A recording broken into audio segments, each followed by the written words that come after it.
네, 안녕하세요. 네, 예, 어, 귀한 자리에 초대해 주셔서 감사드립니다. 지금 우리나라는 큰 변화, 아주 목전에 놓인 큰 두 가지 변화를 겪고 있는 것 같습니다. 하나는 디지털 사회로의 전환되고 있고요. 또 하나는 갑자기 그 코로나로 인한 그런 어떤 변화가 현재 진행 중이죠. 이런 변화가 사회 전반에도 영향을 많이 미치지만 우리 평생교육에도 굉장히 큰 영향을 미치는 것 같습니다. 이러한 디지털화, 특히 코로나가 굉장히 촉진한 이런 디지털화는 디지털 능력 또 디지털 접근성이 높은 사람들에게는 어떻게 보면 굉장히 편리하고 유리한 측면이 있지만 그렇지 못한 사람들에게는 불편함과 또 불이익으로 이어지는 것 같습니다. 그래서 이 발표에서는 디지털 취약계층, 특히 이제 이런 어떤 디지털로 전환되는 사회, 또 코로나로 인해서 비대면 사회가 진행되고 있는 이러한 상황에서 디지털 취약계층들을 위한 그런 어떤 정책들은 어떻게 모색되어야 하는가 이런 것들을 좀 다루어 보는 이제 그런 시간으로 잡았습니다. 자, 전체적인 내용은 이렇게 네 가지 정도로 이야기할 작정입니다. 이제 옆에 그림을 보면 이렇게 연령이 높으신 분이 키오스크에서 아마 쩔쩔매고 있는 그런 그림을 보실 것 같아요. 코로나로 이제 비대면 상황도 많이 조성이 되고 특히 그 영업에서 장사하시는 분들이 매출이 떨어지니까 이 키오스크 기계로 주문을 대신하는 경우들이 많이 늘어나면서 어르신들이 굉장히 어려움을 겪고 있는 그런 것들을 뉴스에서 다룬 사진입니다. 이런 사회를 이제 우리가 경험하고 있는 거죠. 우리가 그동안 앞서 우리 강대중 교수님께서도 말씀하셨지만 그동안 우리 교육 부분에서는 문자가 발명되면서 문자를 통한 소통, 이것들을 어떻게 해결할 건가에 굉장한 관심을 갖고 지금까지 추진해 왔었죠.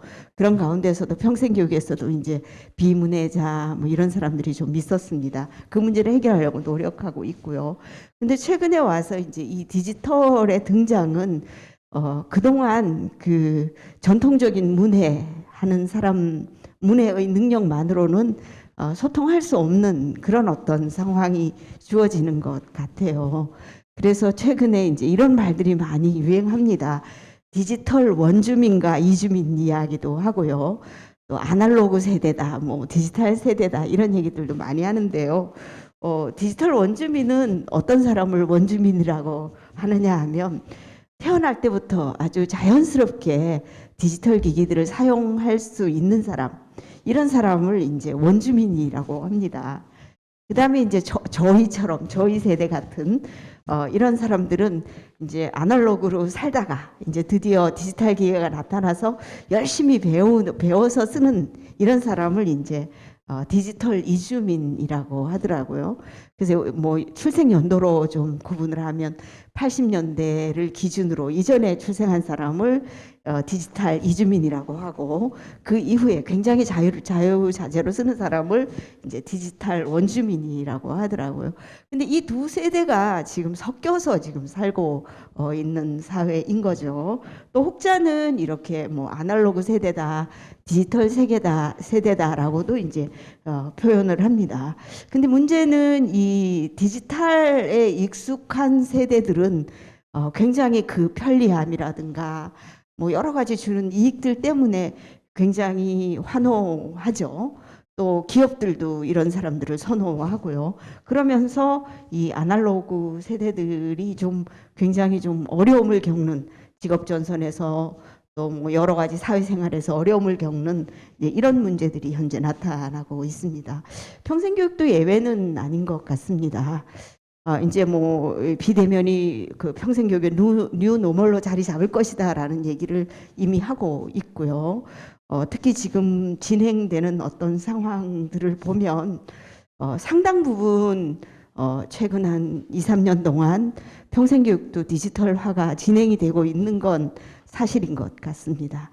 이제 그런 그 상황들이 아마 우리가 이제 더 설사 이제 코로나가 종식되더라도 아마 과거로 돌아가지는 않을 것 같아요.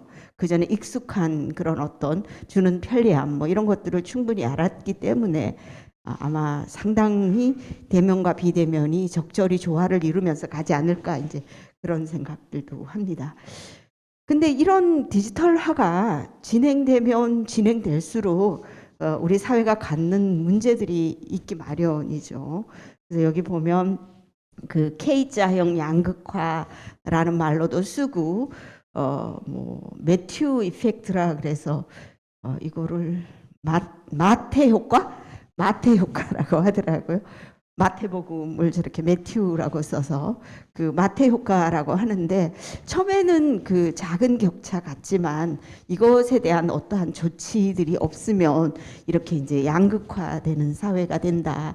특히 이제 이 사회를 살아가는데 아주 기본 역량인 리터러시, 이제 전통적인 리터러시뿐만 아니라 디지털 리터러시조차도 해결되지 않으면 이런 양극화 사회로 가서 결국은 우리가 사회적 비용을 상당 부분 치를 수밖에 없는 걸로 가지 않는가라는 그런 문헌들이 많이 나타나고 있습니다. 그런 의미에서 오늘 경남에서 이런 주제 디지털 취약계층을 위한 평생학습 추진 방향이라는 주제를 잡은 것은 이 우리가 디지털 평생학습의 디지털화 초반에 이런 고민을 한다는 측면에서 굉장히 좀 의미 있는 그런 주제라는 생각을 합니다. 자, 그러면 우리나라에서 디지털 취약계층은 누구인가라는 겁니다. 디지털 취약계층은 지금 한국지능정보화진흥원, 옛날에 정보화진흥원이었는데 최근에 지능이라는 말을 또 붙였더라고요. 그래서 여기서 계속 디지털 정보 격차 실태 조사를 매년 해서 내놓고 있습니다. 그 계층을 보면 이렇게 4대 취약계층을 꼽고 있습니다. 장애인, 또 연령적으로는 고령층, 또 소득에서는 저소득층, 직업으로는 농업인, 이런 사람들이 이제 우리나라의 4대 디지털 취약계층으로 꼽히고 있습니다. 이것을 조사할 때는 디지털 디바이드, 디지털 격차를 조사할 때는 이렇게 크게 세 측면을 조사를 하고 있습니다. 여기 보면 이게 디지털에 얼마나 접근할 수 있느냐를 조사하고요. 또 디지털을 얼마나 이용할 수 있는 능력이 있는가도 조사하고 또 실제로 얼마나 활용하는가 이런 세 측면을 이렇게 조사를 합니다.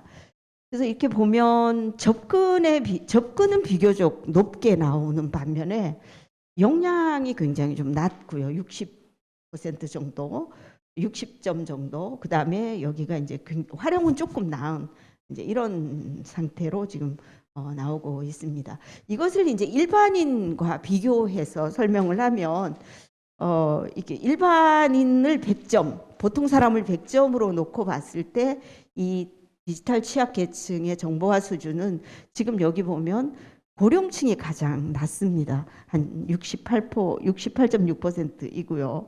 그 다음에 농어민, 장애인 그렇습니다. 저소득층은 이렇게 보니까 큰 차이는 없는 것 같아요. 일반인과 해서 한 4% 정도밖에 차이 안 나니까 괜찮은데 농업인 같은 경우는 한 30% 이상 차이가 나고 고령층은 아마 고령층이 가장 취약한 그런 계층이지 않는가 싶습니다. 네. 그다음에 또 그러면 이걸 좀 더 구체적으로 보면 뭐 예를 들면 고령층 중에서도 이제 50대까지만 해도 아무런 문제가 없는 것 같아요. 여기 보면 일반 국민을 100으로 했을 때 나머지 사람들은 다 100 이상인데 50대 이상도 거의 괜찮습니다. 그런데 60대도 그런대로 괜찮은데 70대 이상인 경우 뭐 현저히 이게 떨어지는 그런 걸 보이고요. 그 다음에 직업별로 보면 다 100 이상의 점수를 보이는데 가정주부가 좀 낮은 편이고요. 농어민, 무직 뭐 이런 사람들이 이제 직업별로는 낮게 나오고 있습니다. 그다음에 학력별로 보면 역시 중졸 미만, 중졸 이하가 이제 굉장히 낮은 그런 어떤 정보화 수준을 보이고 있습니다. 그다음에 소득별로는 뭐 별로 큰 차이가 없습니다. 샘플이 뭐가 좀 특이해서 여기는 왜 그럴까? 200만 원, 299만 원이 가장 낮고 기초수급층은 오히려 높고 조금 특이한 통계다라는 그런 생각을 했습니다. 그다음에 장애인도 일반인에 비해서 좀 낮습니다. 전체적으로 이제 이렇게 우리나라의 4대 취약계층의 그 디지털 정보화 수준, 디지털 수준을 한번 보았습니다. 그러면 이런 사람들은 우리 평생교육 분야하고 이제 어떻게 겹치는가, 뭐 이런 걸 좀 보면요. 저는 소위 이제 디지털 취약계층을 이렇게 4계층으로 노인, 저소득, 장애인, 농어민 이렇게 보았는데 실제로 우리가 평생학습에서 취약계층이 누군가 뭐 이런 고민도 함께 해볼 수 있을 것 같아요. 우리나라도 지금 뭐 이 취약계층에 대한 정확한 통계는 없지만 대체로 노인들이 많이 평생학습에 취약한 계층이고 저소득층, 장애인, 농업이 이게 거리 문제 때문에도 생기는 문제들도 있고 그래서 이런 계층하고 묘하게 이렇게 겹치는구나. 거의 그 공통 부분이 많구나라는 그런 생각을 했습니다. 근데 이걸 조금 들여다보면 저는 아마도 이 디지털 취약적일 수밖에 없는 이유가 비문해자이거나 낮은 문해 수준 때문에 오는 것이 가장 그 기저에 있지 않을까라는 생각을 합니다. 이 그룹의 사이즈가 아주 크지는 않을지언정 이분들이 이제 굉장히 디지털 취약 계층의 가장 중심에 핵에 있는 사람들 같습니다. 특히 이제 우리나라가 지금 제가 2015년 기준으로 보면 우리나라에서 학교를 다닌 적이 없다. 20세 이상 성인 중에 그 프로테이지가 4% 정도 되고 그런 사람들이 주로 노인층에 집중되어 있거든요. 그러고 이제 이 저학력이라는 소위 저문해자 내지는 저학력층은 초등학교만 졸업했다거나 중졸 미만의 사람들을 얘기하는데 아마 옛날에 초등학교만 나오신 분들은 영어를 또 모를 것 같아요. 그래서 아마 이 기초영어 비문해자 이런 사람들이 상당 부분 디지털 취약계층이기도 하고 또 교육 취약계층으로 남아있지 않을까라는 생각이 듭니다. 그 다음에 또 하나는 바로 이제 디지털 접근의 저수준입니다. 우리가 이제 모든 전자기기들이 퍼스널화 되었지 않습니까? 옛날에 전화는 집에 있었지만 지금은 다 개인 베이스이고 옛날에 컴퓨터는 집에 있던 거였지만 다 지금은 개인 베이스로 퍼스널화 되는 추세입니다. 근데 노인들의 경우 자기의 컴퓨터를 가진 사람, 이 취약계층들의 경우 제가 문해 교육을 하면서 최근에 문해 교육 조사 이런 걸 했을 때 내 컴퓨터를 가지고 있다는 사람은 거의 없습니다. 그렇고 또 모바일 기기도 아마 우리가 이제 굉장히 좋은 스마트 기기를 가지고 있다면 이분들은 단순한 그런 어떤 기능만 있는 그런 스마트 기기를 전화기를 가지고 있거나 이런 경우가 대부분이었고요. 또 하나는 인터넷 문제, 인터넷 이용 문제입니다. 우리는 대부분 집에 이제 초고속 통신망 비슷한 굉장히 빠른 인터넷망을 가지고 있고 또 이것이 이제 와이파이 이런 걸 통해서 무선으로도 다 이용이 가능한데 어르신들은 대부분 이거를 안 가지고 있더라고요. 이 접속이 안 되고 또 이거를 쓴다고 하더라도 이 비용이 월 얼마 이상이기 때문에 그걸 굉장히 꺼리는 그런 경향들이 있어서 아마 디지털 접근 수준도 이분들에게는 굉장히 낮을 거라는 생각을 합니다. 그 다음에 이제 이런 여러 가지도 있지만 또 디지털 역량을 활용하는 능력이 굉장히 낮은 편이고요. 이런 것들이 아마 이 디지털 취약 계층이자 동시에 이제 소위 이제 교육 취약 계층들이 겹치면서 갖게 되는 공통적인 특징이 아닐까 이런 생각을 했습니다. 근데 왜 이런 디지털 취약 계층이 이제 문제가 되는가를 보면요. 우리가 이제 지금까지는 대체로 디지털 디바이드라는 말을 많이 써온 것 같습니다. 근데 최근에 그 월드뱅크가 이게 디지털 디비던스라는 용어를 쓰기 시작했습니다. 디지털 디비던스는 이게 굳이 이 용어를 번역하면 디지털 배당이라고도 이제 번역을 하는데요. 이것이 단순한 격차를 드러내주는 그런 어떤 그 현황을 보여주는 통계라면, 이 디지털 디비전스는 이걸 사용하지 않으면서 생기게 되는 불편함이나 불리함이 어느 정도인가를 좀 드러내주는 그런 용어입니다. 특히 이 디지털 디비던스는 디지털이 확산되면서 일부에게만 이득이 돌아가고, 특히 이제 이 한쪽 끝에 있는 빈곤층에게는 굉장히 불리하게 작용하는 이런 것들을 이제 굉장히 주목하면서 이 부분에 좀 주목해야 한다라는 이야기를 하고 있습니다. 특히 이제 이 디지털 사회가 되면서 이 디지털이 이제 우리 삶과 불가분의 관계이고 우리 삶에서 너무나 큰 비중을 차지하게 된 거죠. 그죠? 뭐 이거 외에도 뭐 재난 문자를 받지 못해서 뭐 불이 났는데, 예를 들면 산불이 났는데 문자로 다 보냈지만 이 문자를 받을 수 없다거나, 이거 외에도 뭐 최근에 이제 이 보고서들이 나오는 걸 보면 그 스마트폰을 이용해서 디지털 기기를 이용해서 뭘 사면 굉장히 싸고 할인도 해주고 한 10% 정도 할인해 준다면 이쪽은 안 해준다거나, 또 일자리 자체도 디지털 기기 이런 것들이 어느 정도 활용되느냐는 거에 따라 뽑는다거나, 그러면서 굉장히 이게 뭐 디지털 디바이드에 그치지 않고 경제, 사회 이런 걸로 이어지고, 특히 빈곤 문제로 앞으로 더 많이 이어질 것이다라는 그런 어떤 예측을 하고 있습니다. 네, 그래서 아까와 비슷한 그림이고요. 사실은 뭐 기차표 예매할 때 어른들이 이제 교통편 예약하고 싶어하는 것들이 되게 요구가 많던데, 뭐 지금 이거 안 되시는 분들은 기차역으로 가서 표를 사야 되는 거잖아요. 우리가 그냥 몇 분 내로 이제 산다면 이제 이런 문제도 있었고, 이 그림 같은 경우는 지금 신문에 조금 크게 나온 건데요. 노원구에서 일어난 일입니다. 이게 특정 은행이 이름도 나와 있기는 하네요.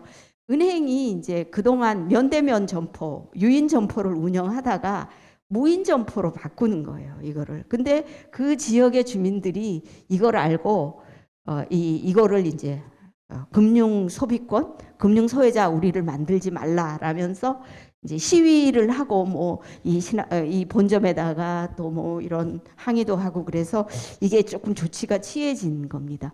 그래서 제가 이런 상황들이 어떻게 진행되는가 봤더니 아마 농촌에 지금 이 문제가 굉장히 좀 심각하지 않을까. 특히 이용자가 없다 보니까 사람을 배치하지 않을 가능성, 이런 것들이 굉장히 많죠. 그래서 이런 어떤 그 부분들이 이제 많이 나타날 거다라고 보는 겁니다.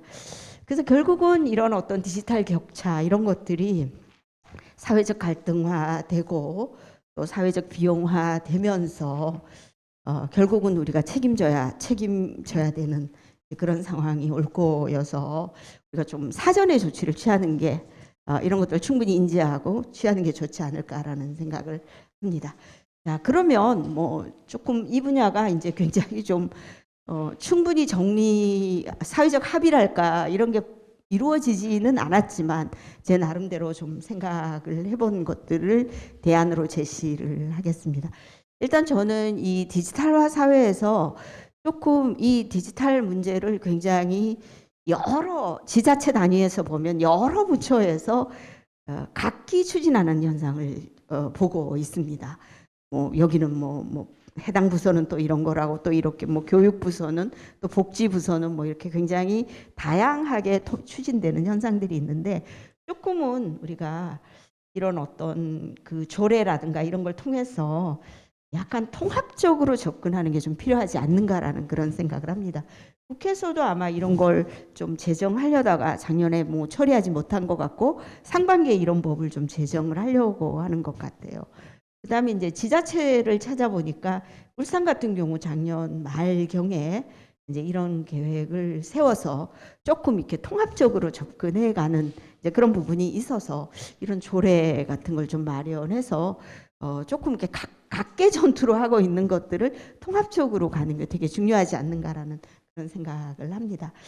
그다음에 이것은 이제 우리 평생교육 부서에서 할 일이기도 우리는 아마 좀 촉구하고 문제를 드러내고 이런 쪽에 좀 애를 써야 되는 부분인데요. 이게 앞서도 봤지만 이게 접근 수준의 문제입니다. 모바일 기기를 가지고 있지 못하거나 인터넷이 안 되거나 이런 아주 기본적인 그런 문제들이어서 이런 뭐 이 기기 같은 걸 보급하는 문제, 그 다음에 인터넷이 사용 가능한 환경을 만드는 문제, 이 두 문제를 설사 우리 평생교육 쪽에서 해결하지 못하더라도 어떤 다른 부서가 이걸 좀 해결하도록 우리가 계속 촉구하고 노력하는 게 좀 필요하지 않는가라는 그런 생각을 했습니다. 그 다음에 디지털 역량 함양 교육 정책입니다. 지금 보면 이렇게 뭐 디지털 배움터라는 그런 국가에서 하는 그런 사업들도 있고 뭐 시도는 제가 잘 모르겠습니다만 시군구 단위에서는 이런 다양한 활동들을 하고 있는데 이들의 협업 아까도 말씀드린 것처럼 좀 필요하고요.